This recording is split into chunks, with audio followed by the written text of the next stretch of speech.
저는 소병선 관세사이고요. 무역과 관련된 자격증을 강의하고 있는 강사입니다.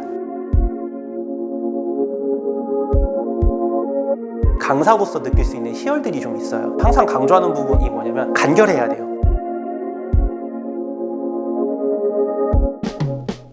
질문 게시판에 질문이 들어오면은 그 다음날 아침에 제가 처리를 해요. 보통 사무실에 제가 좀 일찍 출근을 하면은 사무실에 앉아서 커피 한 잔 내리고 제일 먼저 하는 일이 질문 게시판에 올라온 질문들을 쭉 처리하는 거예요. 질문이 없는 시즌에는 뭐 한 1, 20분이면 다 답변을 달아요. 왜냐면은 저는 따로 조교나 이런 걸 두고 있지 않기 때문에 제가 다 질문에 답변을 해야 되거든요. 시즌이 한창 들어갈 때는 질문 다는 데만 한 2-3시간이 걸릴 정도로 굉장히 많은 양의 질문이 올라오긴 하는데, 제가 이제 학창시절에 온라인 강의를 들었을 때는 질문 하나 남기면 함흥차사예요. 답변이 안 와요. 그리고 질문을 달아도 강사가 답변을 다는 게 아니라 어떤 다른 조교나 이런 사람들 통해서 주로 답변이 이루어지거든요. 그것만큼은 제가 직접 해야 되겠다라는 생각 때문에 시간을 많이 할애를 하더라도 제가 직접 답변을 빨리 최대한 질문을 해결하실 수 있도록 답변을 다는 거고, 또 이게 뭐 단점이자 장점일 수도 있기는 한데, 이제 실제 시험 문제가 출제되면 이게 한 문제 차고 떨어지시는 분들이 분명히 있단 말이에요. 그런 분들한테 문제를 다 받으면 제가 수강생 시절일 때 느꼈던 불편함들, 그거를 최대한 빠르게 해결해 드리는 것 정도인 것 같습니다. 지금 제가 생각하는 가장 큰 삶에 대한 불안감은 노후 대비예요. 제가 정말 그냥 막연하게 됐으면 좋겠다 라고 그리는 꿈은 그냥 부자. 근데 물론 여기 부자의 가치를 금액으로 자를 수는 없지만 부자였으면 좋겠다 라고 생각을 하는데, 사실은 현실적으로 달성하기가 쉽지는 않아요. 그냥 저도 그냥 평범한 회사원 느낌? 저는 제 회사를 운영하고 있지만 회사의 사장이라고 할지언정 제 회사가 뭐 직원 몇십 명을 거느리는 큰 회사도 아니고 그냥 조그마한 소기업이에요. 편의점을 운영하시는 사장님과 크게 다르지 않을 정도로 회사 운영 및 제 이 강사로서의 삶이 언제까지 안정적인 소득을 유지하고, 그런 것들이 저희 아이들을 성인으로 성장을 시키고 제가 일을 할 수 없는 상황 내지는 시대에 휩쓸려서 돈을 못 벌 수도 있는 거거든요. 관세사라는 직업이 됐든 강사라는 직업이 됐든 시대에 휩쓸리지 않고 직업이 유지되지만 다른 경쟁자에 의해서 휩쓸려 나갈 수도 있는 거거든요. 그때에도 버틸 수 있을 정도의 노후 대비가 가장 큰 걱정이에요. 나름 착실하게 준비를 하려고 노력을 하는 편이고, 제 전공하고 상관이 없는 금융 공부라든지 이런 것들을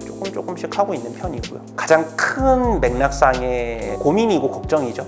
근데 해결은 안 돼요. 뭐 우리 모두의 고민이잖아요. 사실 뭐 해결 안 되는 고민을 하고 있는 거라서, 저도 사람들이 하는 고민들이라는 게 건강, 돈, 시간 이런 거 관련된 것들인 거고, 돈이 굉장히 많았다라면은 굉장히 많은 문제들을 쉽게 해결할 수 있었겠죠. 우리 모두 그러지 못하고 있잖아요. 그런 것들을 뭐 어떻게 해결하나요? 그냥 나에게 주어진 상황에서 리스크를 감수하고 도전을 하는 거고, 그 도전의 결과가 좋을 수도 있고 나쁠 수도 있는 거잖아요. 아무튼 뭐 걱정은 원래 해결 안 되는 거 하는 겁니다. 네.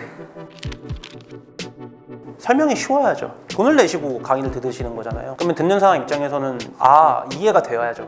반대로 얘기하면 강사의 설명이 쉬워야 된다는 거고, 그리고 우리는 시험 보는 강의잖아요. 지식을 내가 배워서 이거를 실무에서 써먹겠다도 있지만 시험 봐야 돼서 합격하려고 듣는 거잖아요. 합격을 하게끔 만들어줘야죠. 공부하면 다 돼요. 근데 공부는 제가 하는 게 아니잖아요. 들으시는 분들이 하는 거잖아요. 공부는. 그럼 뭐예요? 강사가 하는 역할이 시험을 보는 사람, 강의를 듣는 사람이 쉽게 이해할 수 있어야 되고, 두 번째는 시험 범위를 줄여서 학습하는 양을 줄여줘야죠. 저는 이게 제일 중요하다고 생각해요. 설명이 쉬워야 된다? 내가 학습해야 되는 분량을 줄여야 된다. 그런 컨셉에 맞춰서 사실 강의를 진행을 하고 있고요.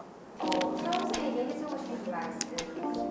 공부를 하셔야 돼요. 저도 관세사가 되고 나서도 관련된 자격증들, 뭐 다른 자격증들 공부를 많이 해봤어요. 자격증 컬렉터가 한때는 별명처럼 취미였었는데, 뭐 1년에 1개 이상씩은 꼭 따야지 라고 마음을 먹고 그 정도 숫자의 자격증을 갖고는 있기는 한데, 정말 너무 하기 싫어요. 특히 직장이신 분들, 다른 학업과 병행하셔야 되는 대학생분들, 이런 분들은 공부가 너무 하기 싫어요. 직장인들은 말도 못해요. 퇴근하면 이미 녹초 상태에서 저녁 먹고 다시 컴퓨터에 앉아서 뭔가 강의를 듣는다는 거, 지식을 우겨 넣는 과정이 정말 말도 못하기 힘들거든요. 근데 그거 다 핑계고요. 힘든 건 저도 알아요. 동의해 줄 수 있고요. 저도 힘들었으니까. 근데 결국에는 합격과 불합격을 가르는 거는 공부한 사람과 공부 안 한 사람들이거든요. 제가 해드릴 수 있는 건 아까 앞에서 강조해 드렸듯이 쉬운 설명. 책을 읽어도 문장을 읽어도 우리는 어려운 문장을 읽으면 이게 무슨 문장인지 도저히 못 오잖아요. 특히 과학과 관련된 질문들 읽으시면 제가 해드릴 수 있는 건 이 문장의 의미가 이런 의미예요 라고 이해시켜 드릴 수는 있어요. 그리고 두 번째, 이건 공부하지 마시고요, 이건 공부하셔야 돼요. 공부해야 될 것들을 줄여드릴 수는 있어요. 근데 그건 저의 역할인 거고, 그렇게 해드렸으면 그것들을 본인이 암기하시고 줄여진 분량을 외우시는 과정을 혼자 하셔야 되는데 이거를 많이들 못하세요.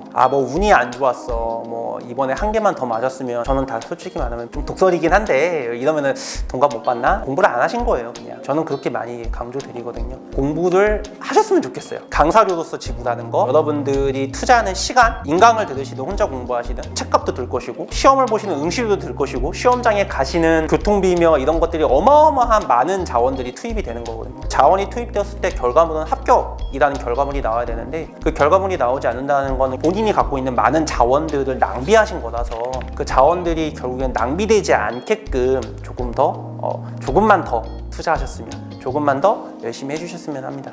마지막으로 저희 인터뷰 진행했던 소감만 말씀해 주세요.